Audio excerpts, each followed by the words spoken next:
All right, so we're going to pick up with formal charge next. And formal charge is used to determine the most stable structure when you have valid Lewis structures, but they're not equivalent like you have with resonance structures was on equivalent structures. These will be valid non-equivalent structures. So when do you assign formal charge? Well, you will need to assign formal charge when you have valid Lewis structures. In other words, they obey the octet rule, or some of those might have an expanded octet, as we talked about in class. But they're non-equivalent, so they're not resonance structures. So, for example, here we're going to look at carbon dioxide, and there are two structures you could draw for carbon dioxide that follow the octet rule, but they're non-equivalent. So if you add up your electrons, carbon, of course, has 4. And there's 2 oxygens. They have 6 apiece. So that gives you 4 plus 12, which is a total of 16 electrons. So when you draw these structures and you get to the point that carbon needs to borrow from the oxygens, you could borrow 1 pair from this oxygen and 1 pair from that oxygen, and you end up with double bonds on both sides. And you could have just borrowed both electrons from this oxygen over here. And I guess if you flip that around, you could think in terms of C triple bond here, O single bond, and then you could think of that. These would be considered like the same or resonance of one another. Okay, so in this case, that would be resonance if this ended up being your most valid structure. Both of these obey the octet rule. 2, 4, 6, 8, 2, 4, 6, 8. Carbon has 2, 4, 6, 8. Here, 2, 4, 6, 8, 2, 4, 6, 8, 2, 4, 6, 8. And again, these are identical, what we call valid identical structures or equivalent structures. So these would be resonance if it ends up that formal charge that this was your best structure. Normally, like in Chem 1, I just said the rule of thumb is you want to pick the most symmetrical structure. So like we would pick this one because it's more symmetrical, because if you cut it exactly in half, it's a mirror image. But I'm going to show you like how you would actually go back and look at formal charge and then determine that this in fact is your most stable structure. So let's look at how you find formal charge.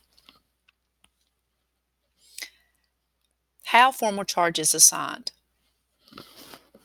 Once you draw your structures and you have valid structures that are non-equivalent, in order to determine your formal charge and the most stable structure, you have to do this for each atom. You're going to count the number of lone pair electrons and half of the bonding electrons that it shares with another atom. And you're going to then subtract them from the number of valence electrons that atom actually has when it's not bonded. The difference when you subtract is its formal charge. So let's go back and take a look at the carbon dioxide structures that we just looked at on the other. Now, I always make a tally sheet or a little tally underneath it. So I always list valence electrons first. So you go to your periodic table. Oxygen has 6 valence electrons because he's in group 6A. Carbon has 4. Oxygen has 6. You do the same thing for the second structure, 6, 4, 6. So those are valence electrons that belong to them before they bond. And you're going to subtract from them the electrons assigned to them. So again, the electrons assigned to them for each atom is the lone pairs. They belong only to them. And then half of the electrons that they're sharing, because you kind of think of it in terms of they're sharing equally. So for this oxygen here, he's got 2, 4, and then if you count the half of what's here, there's 1 there and 1 there. So 2, 4, 5, 6. So 6 minus 6 gives you 0. Now look at the carbon. He does not have any dots.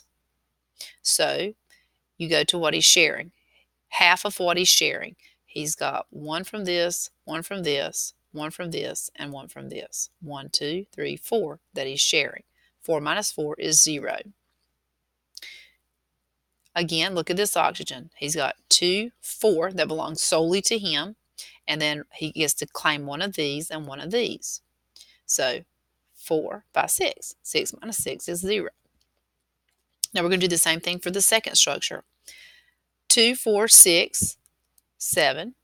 So 6 minus 7 gives you a -1 on the oxygen on this end. There's no lone pairs here, so 1, 2, 3, 4. So 4 minus 4 is 0.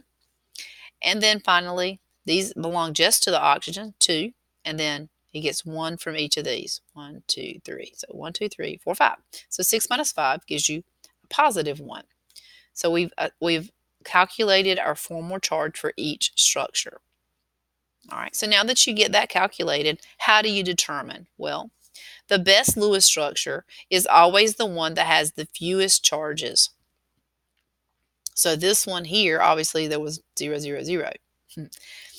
Now, if you have similar charges, like let's say if this was -1, 0, +1, and let's say if it was a +1, 0, -1, if it was kind of one was opposite of the other, and in that case you would probably have different atoms, but nonetheless, you want to always look at the one that puts the negative charge. If there is like if they're not all zeros, you want to pick the one that puts the negative charge on the most electronegative element.